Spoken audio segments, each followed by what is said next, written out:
All right. Hello, everybody. I hope you all are doing well. This is DFS Army's NBA pre-lock show. We have a 7-game slate on deck, so it's a hefty one, and a decent amount of injury news in a lot of these games, a lot of wide spreads. It gets a little weird, but I was talking to Madness about this a little bit before the show. I was like, I kind of like it in a weird way. How are you feeling, Madness? How are you feeling about the slate? I'm feeling good until you get to those late games and we got Oh, a yeah. 17-point spread, a 14-point spread, and an 18.5-point spread. Yeah. But hey, I like the slate. I like the size of the slate. Yeah, the last part of those games, they get ugly real fast. We'll touch on them. To touch on last night, it was a positive night for me, slightly.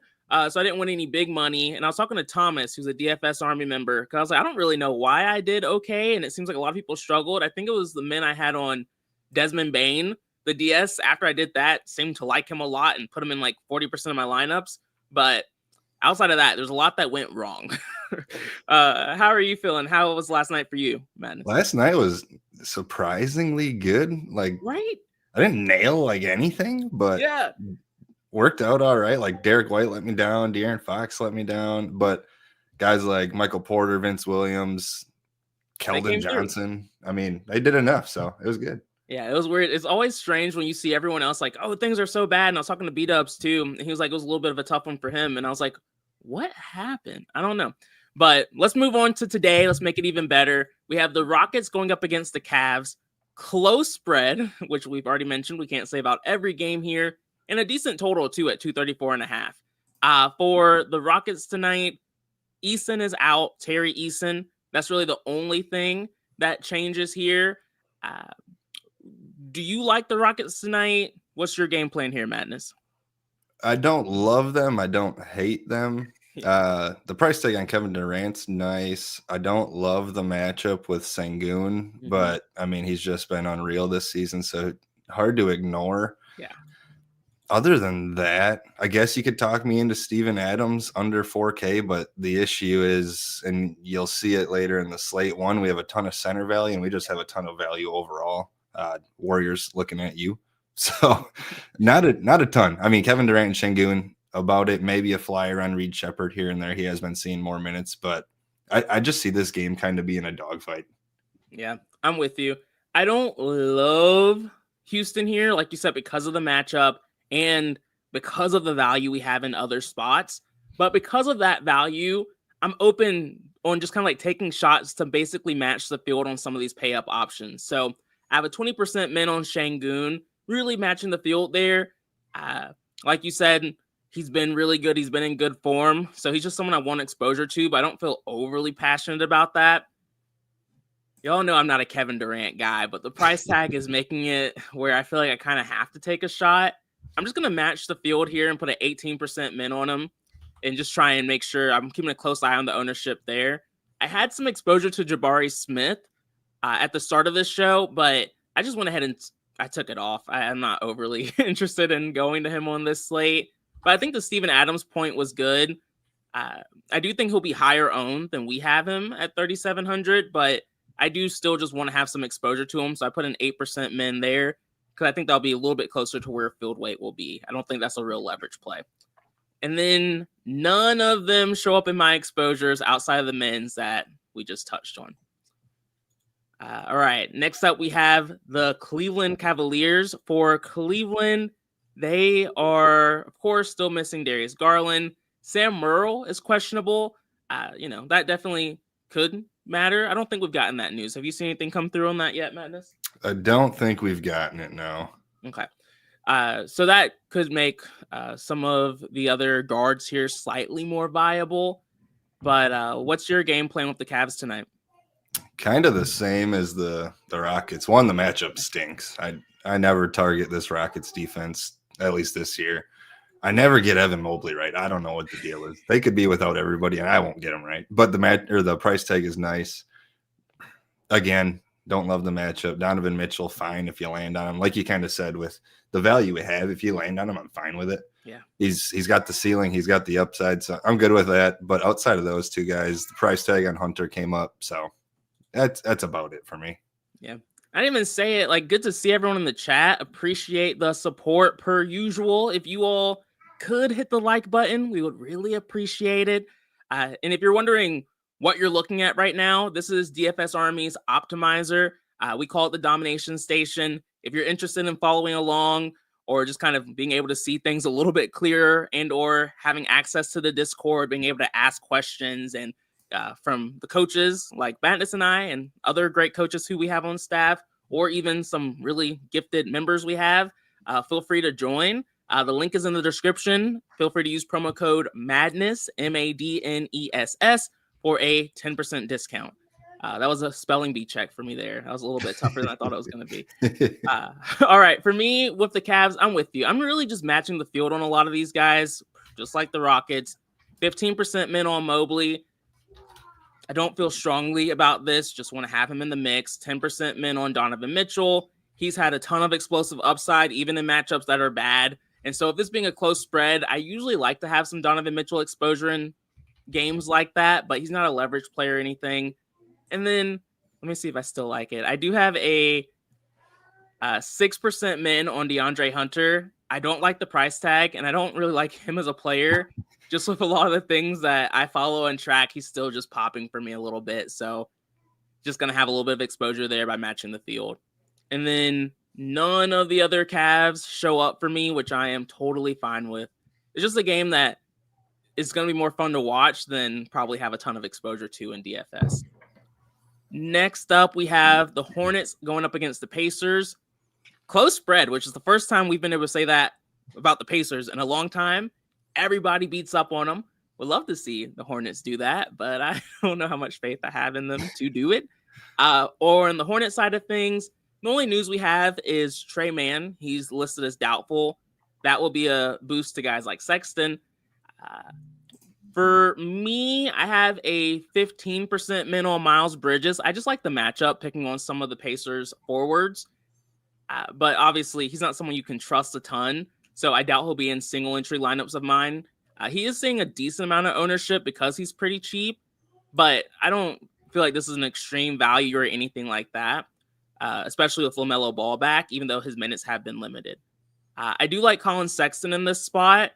Again, even with Ball being healthy, with Trey Mann doubtful, his minutes are a bit more secure.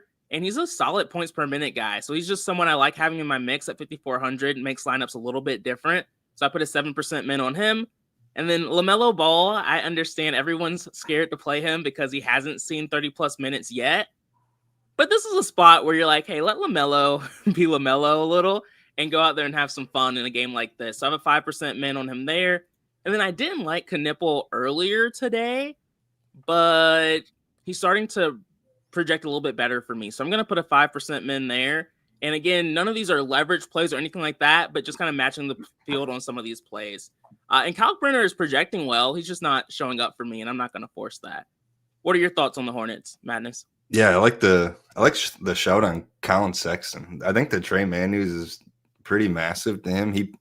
He played a good chunk of minutes in that second half last time out when Trey Mann went down. So I slapped a love on Colin Sexton. I'll be overweight on him. Love the matchup, obviously. The matchup for all these guys is going to look great. Yeah. And that's kind of why I'm good with wherever I land on Miles Bridges, Con Knipple. Yeah. LaMelo Ball, the minutes are, like you said, concerning. But if the Hornets pull Hornets things and they just give Ball minutes, it's a spot where he could just win you a tournament. Yeah. So I'm good slapping him in on him. Dude's got 80-point upside if he's playing the minutes he's got, especially in this matchup. So mostly Colin Sexton. Good with going a little bit overweight on Bridges. I'll go a little bit overweight on Ball too, just to be in the field. Yeah, just have some exposure. And then Knipple. Yeah, good with wherever I land there. I'm kind of surprised not getting more Kalkbrenner. But again, with the value at center we have today, it's a tough sell. I'll say. Yeah. I'm not getting any Kalkbrenner. And y'all know I love that guy, but can't do it today. Other side of this game, Hornets are also not the best defensive team. The issue here at the Pacers is that they're getting a little bit healthier. With guys like Mathurin coming back, we've already seen Nembhard take a hit when it comes to his usage, and he's a little overpriced because of that. But the matchup kind of evens things out for me here, where once again, I promise we will have leverage plays in some of the next games, but I'm just trying to match the field. I have an 8% min on Pascal Siakam. I don't love the price tag, but it's a soft spot for him. Nimbard is scary because of that usage rate hit. I do think he should be cheaper than he is, but he's still someone I want to have exposure to in a soft matchup, so I'm 8% min there. And then Mathurin, I'm also just kind of forcing some exposure to. I had an 8% min, but with his ownership going up, I'm going to put a 10% min on him just to kind of get him to show up a bit more. And no one else really stood out for me. Isaiah Jackson, we keep talking about it, projects well, but there's just other centers that project a bit better. I don't think it's a bad play to get to him. I'm just not. What are your thoughts on the Pacers? I love Isaiah Jackson. Oh, okay. I have one rule in NBA DFS, and that is target big men against the centers. Yeah, that's real. And that's where we are. So he saw 27 minutes last time out, and he struggled with foul trouble that whole time. Five fouls, 27 minutes. He got a double-double, dropped 40 fantasy points. I love Isaiah Jackson at 4,200. So give me all of him. I'll be well overweight. Mathurin, I do like. He was on track to play 30-plus minutes last time out, another guy that dealt with foul trouble. Yeah. So I'd expect 30-plus minutes from him here. Without Halliburton, he's going to be ball dominant in that offense. So like Mathurin, I want to like Siakam, but I just can't, especially with Mathurin back. And I think the same goes for Nembhard too. Yep. I've been on Nembhard since he came back. It was easy money. Right. It was easy. Once Mathurin was out, Nembhard was like a leverage play every slate. Yep. And we played him every slate, and it was great. But with Mathurin back, he just takes away some of that shine. So really just Isaiah Jackson probably in a big way.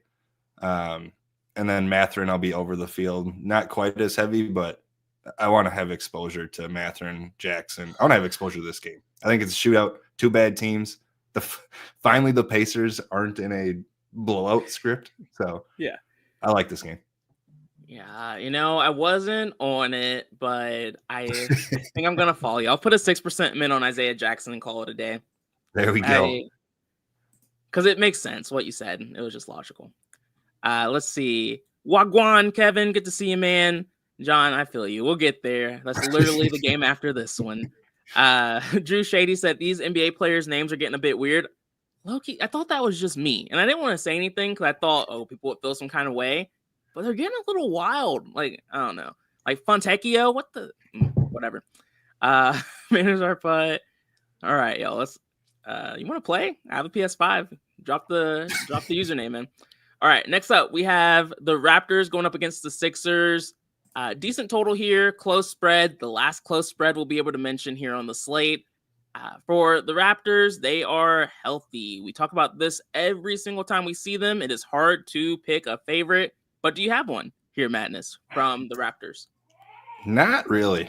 I mean, I'm getting exposure to Barnes and Barrett. I do like Barnes. I mean, the ceiling is clearly there. The matchup is nice. No Embiid, no George. I'm good with him. Him and Barrett, I'm just fine with. Not guys I'm going to go be crazy overweight on. I have been liking Jakob Poeltl more. Let's see where his minutes have gone. So his minutes have come way up. I mean, he's going to be floating around 30 minutes again here against Andre Drummond. So, but the issue again is we have so many damn centers where if you play him, you're going to get incredible leverage if he goes off, but hard sell. So really just Barnes and Barrett here for me. Yeah, I like picking on the Sixers a decent amount. And so Scotty Barnes is someone who's in that leverage territory where I'm going to be over the field. I have a 20% min on him. He's just been the guy for the Raptors, even with everyone healthy. And I don't think he's too pricey just yet. It wouldn't shock me if he, disappoints or anything. I saw the comment where they're like, everyone can fail. That's Burns' favorite line. But I do like being over here still. And I'm with you. I have a 13% min on Barrett. He's just my second favorite option from the Raptors. Also has the second highest usage rate accordingly. So just someone I don't want to forget about. And then I have a 5% min on Ingram. He popped off last time. These guys just rotate. So I like having him in the mix. And then Emmanuel Quickly, I am close to putting a 5% min on. I think I just like the other guards on this slate a bit more than him. But he's definitely a viable play at 6,800 too for me. I get the Jakob call. I just can't do it here. In the That's spot. tough tonight. Next up, we have the other side of this game. where we have no Embiid, we have no Kelly Oubre, and no Paul George, which, makes things a little bit more interesting than they have been from the Sixers. Who do you like here? I think we get a nice leverage spot with VJ Edgecombe. Like you said, that wing has kind of opened up without Oubre, George. I mean, Embiid is just a usage hog. So, and his price has come back down. He was up in the 7Ks, and it's come back down to a more reasonable playing price. So I'm going to get exposure to Edgecombe. I'll be overweight on Edgecombe. Andre Drummond continues to treat us well. He's playing all the minutes. They don't have Embiid. They don't have Bona. They don't have another option. So it's Andre Drummond or nothing. We know he's a point per minute monster. So I'll go back to Drummond. Again, center's deep. So nothing too crazy. And then Maxey. It's just hard to ignore Maxey at this point. I could see Quentin Grimes starting. Even if he doesn't, he's going to play around 35 minutes. His price is up, but I think he's fine. It's really Edgecombe and Drummond here for me. Maxey, just for the ceiling, but mainly those two. Yeah, I'm with you. Drew Shady, you're talking about Knipple. Yeah, that is an interesting one, but he's on the Hornets, so I'm not gonna shit on him too much. He's been so good, man, so good. All right, for me, it's Drummond. Drummond's basically a leverage play for me tonight if this ownership holds. It's fantastic. He's just been so good. I don't know what happened last year where they just didn't give him as many minutes in these spots, but this year they threw that out the window and they're like, hey, do everything you can. There's also no Bona either, so there's not really a backup center here. There's Barlow, but he's not extremely trusted. So Drummond should be able to play as many minutes as he can handle tonight. Tyrese Maxey, when you see that 10K price tag, it's still a little weird, but we keep saying it. And once we get to that next game, there's a ton of value on this slate, so I'm not overly concerned about the price tag here. And then VJ Edgecombe, he's not a leverage play for me, but I do like him a lot on this slate, so I put a 10% min on him there to match the field. And then Quentin Grimes, this is more of an opportunity spot for him. I don't know how well he'll be able to compete with the usages of Maxine. I think VJ Edgecombe will be a bit more aggressive in this spot too. So I have an 8% min on Grimes. I'll still be under the field, but if he pops off and it's not one of the other guys like Maxey or Edgecombe, then at least I still have some lineups in the fight. Let's see. JDA, I do see your question. We'll get to that there at the end of the show. And then next up, we have the game of the slate. Is that crazy to say that? I feel like it's kind of the game of the slate, just of the sense of this is where you should be building a lot of your lineups around. For the Warriors tonight, it's more like who isn't or who is playing would be a slightly shorter list, but we have Stephen Curry out, Jimmy Butler out, Draymond Green out, Jonathan Kuminga out, no Al Horford, no Melton. Those last two, we've known about those for a while, but all the starters are gone, and that means I really like the Warriors. It's rare that we're able to trust them, but usually we get screwed because Kerr doesn't play Kuminga as many minutes as he should. And then sometimes it gets a little weird with the guard spot too. But this is a spot I like a lot. So Will Richard, I think is just in a fantastic spot. But I'll wait before I kind of go on my rant. Madness, what are your thoughts on the Warriors? Do you like them as much as I do, or am I losing it? I do on certain guys. Uh-oh. I want to be very wary of two guys in particular, Brandon Pajimski and Moses Moody. Yeah. I want the cheap guys. If this game gets out of hand, which it certainly could, given the guys that the Warriors are running out, True. I just don't see Pajimski and Moody closing or just getting the minutes in regardless. I want the guys like Will Richard, Pat Spencer, Guy Santos, and shout out Trace Jackson Davis. I got to go back to him. He almost won me the 100K against the Wolves in the playoffs. So I'm going back to Trace Jackson Davis. You have to. I think, well, I don't think it's what they're going to have to do is split the center minutes with Post and Jackson Davis. Mm-hmm. And I think regardless of score, Jackson Davis closes. If it's a blowout, he's going to see a run. Not as certain in a close game that Jackson Davis closes, but regardless, I think he's going to see 20-plus minutes. He's a great point per minute guy, 3K min. Love Jackson Davis. So I want the cheap guys. I'll probably just stay away as not a whole, but I'm going to lower the owner's exposure on Podziemski and Moody in particular. No, I get that. For me, I'm being aggressive. I'm just gonna be honest. I'm loading up, which can only hurt me. I'm completely aware of that. Will Richards probably my favorite play here. Just with his price tag, one of the more consistent points per minute guys. I have a 50% min on him. I'm just making sure I'm over the field. I have been contemplating even increasing that to 60% just to kind of force him into being a core play for me tonight, but I just have to wait and see after the show to see how that impacts exposure to other players, but I'll have at least a 50% min there. Pat Spencer, I have a 50% min on as well, but I'm going to lower it to more so like around 40. 50 is just a little aggressive now. Some of the other changes we've had on the slate. He is still going to be a leverage play for me on this slate. He's the stone minimum. He probably won't start, but if this game blows out, he'll see even more run, but he'll still see the floor tonight. And he's usually pretty involved in a lot of different ways. And so at 3K, okay, I've talked myself into the 50 min again. At 3K, he's just someone I want to have a lot of exposure to. Moses Moody, I understand. He's priced. He's a little pricey for this situation, even with guys like Curry out.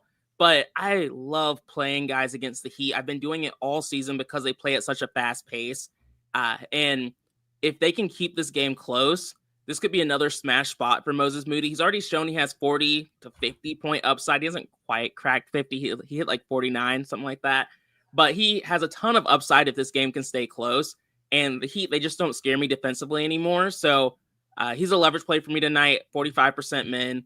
Pods is also super scary. We know Kerr likes to screw us over with guys who should be in good spots, but I'm just going to go heavy here because of the matchup, and I put a 40% min on him there.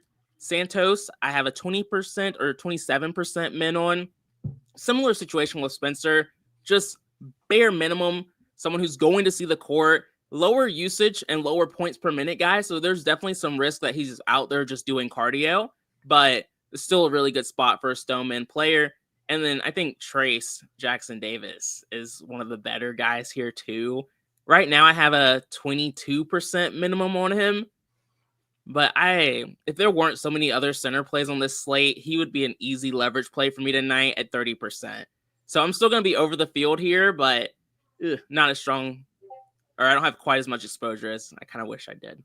Yeah, and don't worry about these guys not starting. I can see it in the Discord now. Great point. Pat Spencer's not starting. Jackson Davis not. It doesn't matter. Don't worry about him not starting. They're going to get run. Yeah, it does not matter.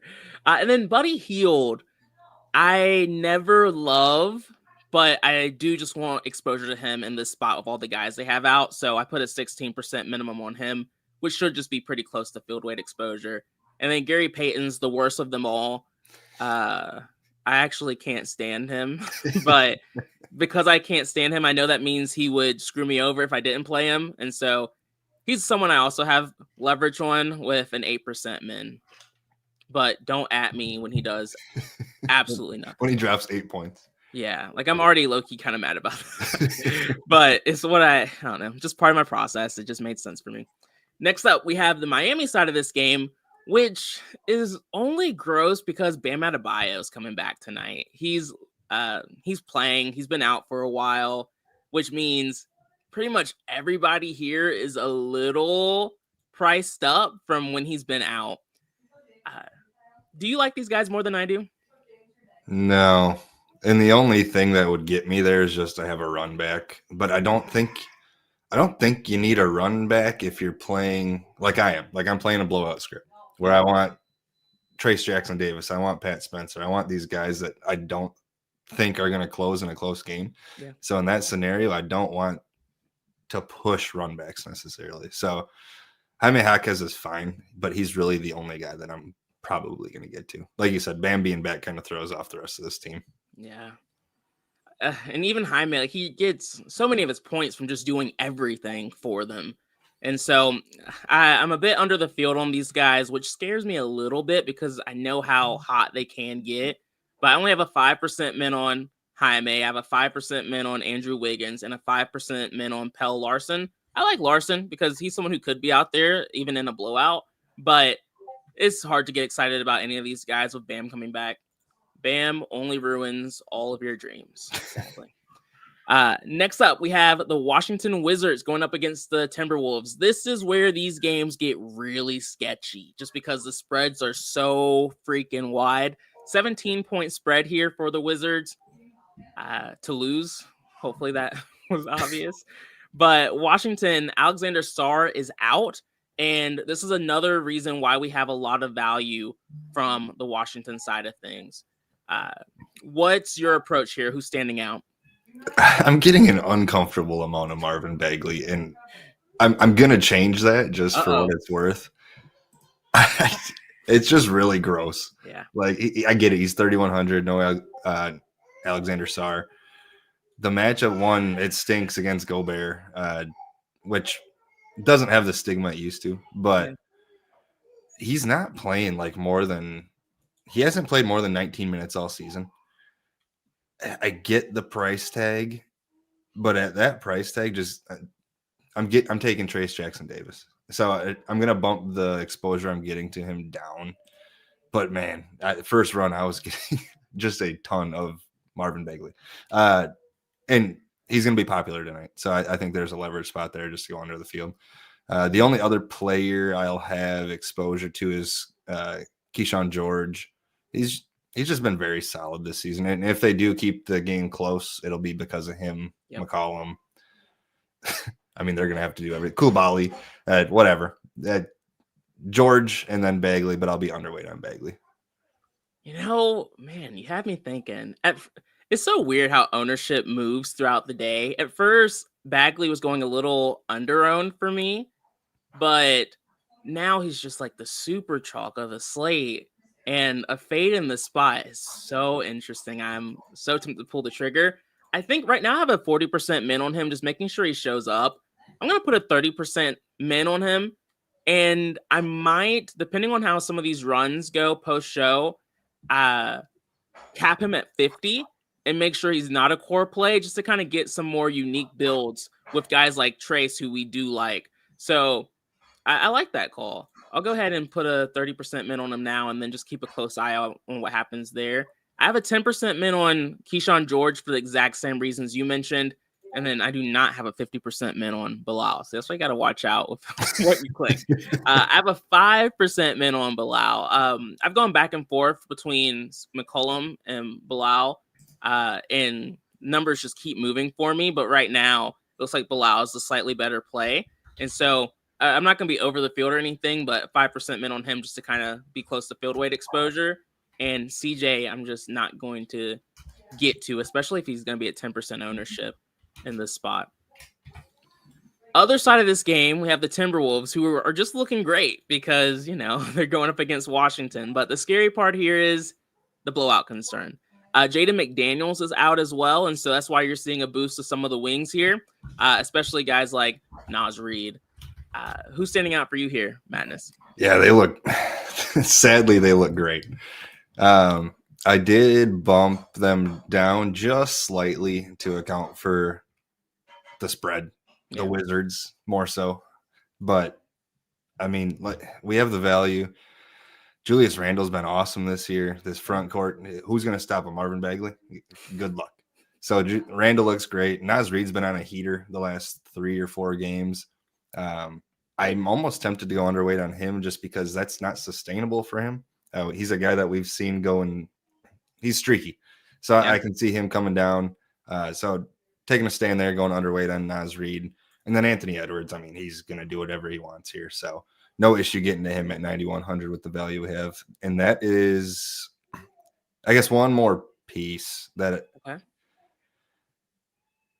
it's probably a 150 max type of play is Rob Dillingham. If this game does get out of hand, he's a ball dominant dude that's not afraid to chuck. So if they are up 30 in the third quarter, he might just finish the game. So sprinkle him in 150. That's not crazy. I kind of like that. But I want to go back a little bit to Marvin Bagley. We've seen this quite a few times. He's a very explosive player, high points per minute guy.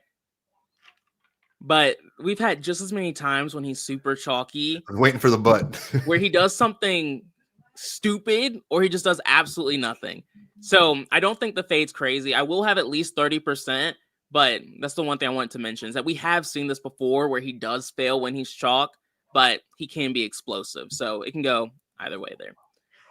For me, with the Timberwolves, I'm not playing scared with them. Most of them, in particular, is really Julius Randle. I have a 33% min on him. I'll be over the field with that. I do think this is just such a soft matchup, and I like his price tag at 8,200, where I'm going to force it.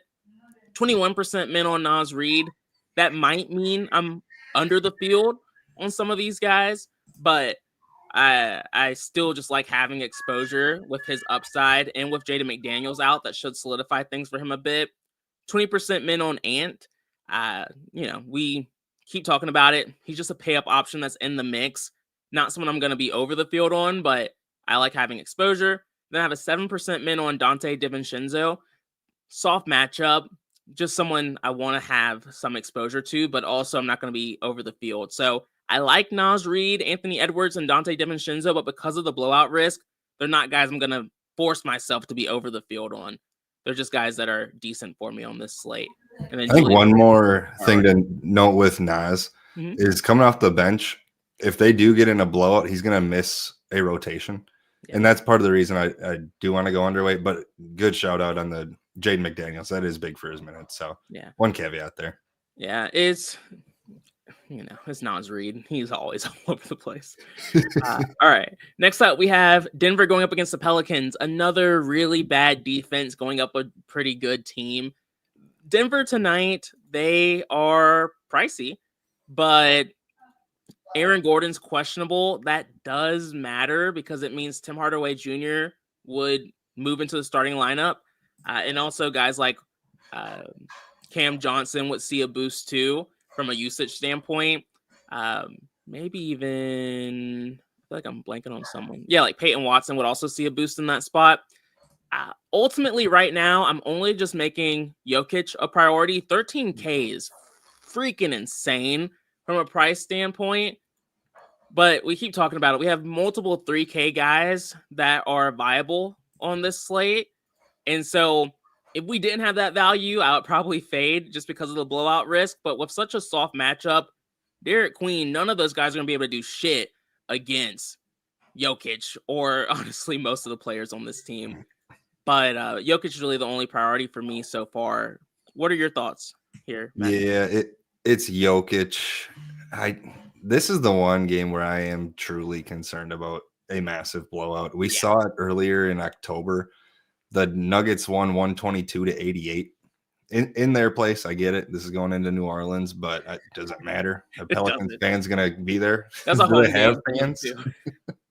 So I do get it. I mean, he just dropped 88 fantasy points last time out. So with the value we have, you have to have some Nikola Jokic tonight. Interesting piece on Cam Johnson. He finally got his minutes back. He played 37 minutes last time out. Don't hate the price tag there, and obviously great matchup.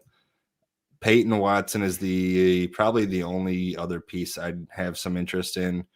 Again, without Christian Braun, he's going to see minutes. I mean, the only issue is he's just not very good point per minute. So even if Aaron Gordon misses, he's just kind of a blah play. But if Aaron Gordon does miss, Tim Hardaway jumps out as a good play. So Jokic, little bit of Cam Johnson, and then Hardaway if Gordon's out.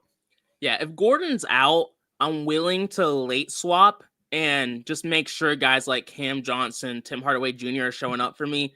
And it would be nice to see a little bit of Watson, but because of how much exposure I have to some of the earlier games, I just don't know how much room I'll have. So I don't hate just going ahead and putting a little bit of exposure on some of the guys in these later games, just so you can have more exposure to late swap with. But it's just kind of like picking your poison because the earlier games just project so well, whereas these later games are risky, but there's definitely upside to taking some shots on these potential injury situations and really soft matchups. All right. Next up, we have another team with quite a few Q tags that I don't think we've gotten any news on.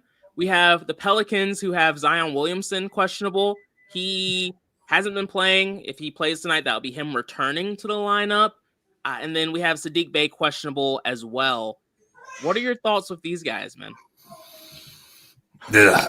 I mean, yeah, it's really just okay. I lied. So Derek Queen, I would want Zion out for Derek Queen. Okay. And then Jeremiah Fears is interesting. As I'm losing my voice. It's okay. Go ahead. Yeah, I would say for me, I do like Derek Queen, even if Zion plays. He still just feels a little too cheap to me with how much he's playing here recently. I don't think it's a smash spot. There's definitely some foul trouble potential here. From a technical standpoint, this is a leverage play because I should be close to double the field with a 6% min, but we'll see. But that's the only Pelican I'm looking at right now. I heard you starting to talk about Fears, so I'm curious to see if you can talk me into it, but I don't know. Yeah. I don't think it's a spot for me. The only piece with Fears is he's been closing in blowout games, which tells me he's going to close in a close game too. So I think regardless, he closes. But I mean, it's nothing I'm forcing tonight. So if I land on him, great. I am going to give a little bit of a bump to him in the DS, but the fact that he's opening the game and closing the game regardless does have me interested. But this team is ugly. Yeah, it's not the best spot, but the Fierce call could definitely be interesting because he's not that pricey either. And seeing not a lot of ownership. Last game of the slate, we have the Kings going up against the Thunder. Once again, another good team going up against a god-awful team. What's weird is the Kings have injuries. Like, they're missing people, and no one gives a damn. Domantas Sabonis is out, which is a boost to guys like Drew Eubanks and Precious Achiuwa. But nobody cares because they're going up against the Thunder, who are really good and just destroy everybody. And so no one really knows how much time these guys will see. Are you seeing things differently, though? I don't like any of these guys. I didn't look at any of them. No, I mean, lump me into the group of nobody cares. And that probably applies to the Kings franchise as a whole. So maybe you can talk yourself into Russell Westbrook revenge game, but 7,700 is a tough price to pay for Russell Westbrook. So there's nobody on this team I'm getting to. Yeah, I mean, I love Precious Achiuwa more than most, but I don't know. Geek might have you beat on the My Precious. Yeah, yeah, literally. All right, the next side of this game is almost the exact same as the Nuggets and Timberwolves. Fantastic spot, but everyone's a little bit worse because of the blowout concern. For OKC tonight, no real new injury news. Like Aaron Wiggins is out. For me, I do have a 13% min on SGA. I could really do about it. You guys know I really don't like playing SGA very often. It's something I rarely do. But because of all the value we have on this slate, I do have that 13% min just to kind of keep him in the mix. Let me see. Let me just look at some of my data because I would kind of like to lower it. No, 13% still makes sense. Okay. And then for Chet, I had a 5% min, but with his ownership creeping up a little bit, I don't feel like it's necessary. So I'm just going to take it off and only force exposure to SGA here. What are your thoughts of this team? Do you like them maybe a little bit more than I do? I mean, I'm kind of with you. I really never placed SGA either. Yeah. I mean, I don't know why. He's a tough watch too. Yeah. But I just don't. He's normally on a slate where we have a Giannis, a Jokic, a Wemby, and I just never play him. The matchup is incredible. He should be able to cook Westbrook and really whoever lines up against him. So that would be the only play I get to. And with the value we have, it's tough. I won't say it's tough to play Jokic, but you do take up a center spot where we have a ton of good plays. And with SGA, you get a guard spot. Not that we don't have guard plays, but opens it up. You get an extra roster spot. So SGA is the main piece here for me. Yeah, I mean, the thing about SGA for me is he's not bad. I can't say a bad word about him. It's just that he's super consistent. Like, he'll get his 40+ points, his 50+ points, but it's rare you'll see him hit a 70, 80, 90 point performance like some of the other studs do. So if I played cash, I think I'll be an SGA guy till I die because he's just super consistent. Even in blowouts, he still usually hits that 45 to low 50s, but in most games, he's just doing his thing. Nothing too special, which, okay, I'm not going to crap on him too much. But anyway, that's it for the Thunder and this slate. We do have a couple of questions we can look at. JM said, are you going to have time to talk about the Bulls game for the FanDuel main slate? Madness, do you have any opinions on the FanDuel Bulls game? I haven't looked at it yet. Yeah, I won't lie, I haven't either. It looks like Kobe White's making his debut, so I mean that takes away some of the shine from these guys. I think it's the matchup. Portland plays tough D for as bad as they can be, but yeah, I won't lie, I haven't looked a ton at it. Yeah, it does have the highest total on the slate, which would always have my opinion, but I just didn't look enough at the prices today. I'm sorry, Jam. We'll hook you up tomorrow. Darius, yeah, Bagley is trash. Matt said, would you say Isaiah Jackson or Jackson Davis? Probably Jackson Davis. He's in my core. Spoiler alert. Yeah, I like Jackson Davis. I was talked into Isaiah Jackson recently by someone who is also on this show, but I like Jackson Davis. How many Warriors max per lineup? 3 or 4? If I set a max, I'm not going to set a max. Yeah. You'll probably naturally get 3 or 4. So I probably wouldn't set a max. Yeah, I did not set a max. I'm seeing a lot of 2 to 3. I would have been comfortable with 4. There's one, but most of them have like 2 to 3. 4 is probably the right number. Yeah, I'm not worried about having too many, which, hopefully that's not quoted. Garland or Holiday? Garland's not playing. I don't know what ROS means. Is that a cat league? Do you know what that means? Rest of the season. Oh, rest of season, Garland or Drew Holiday. Do you have a line or a train of thinking here? Probably Drew Holiday, just based on what he's done so far this season. Garland can't seem to get on the court, so.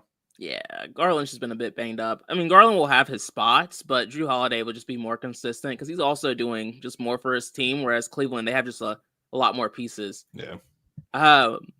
Yeah, if someone tells you they're not surprised by Knipple being this amazing, they're just a liar. No one expected that, man. I have no comment on Con Knipple. Yeah, exactly. Like they're just pathological liars. So y'all, that's pretty much it. I don't see any new questions coming through. We'll be back tomorrow at 6 p.m. Eastern to wrap up this week with a pre-lock show. If you have any questions, feel free to reach out in the Discord. But I wish you all luck tonight, and we look forward to celebrating later. Peace out. Bye. Good luck.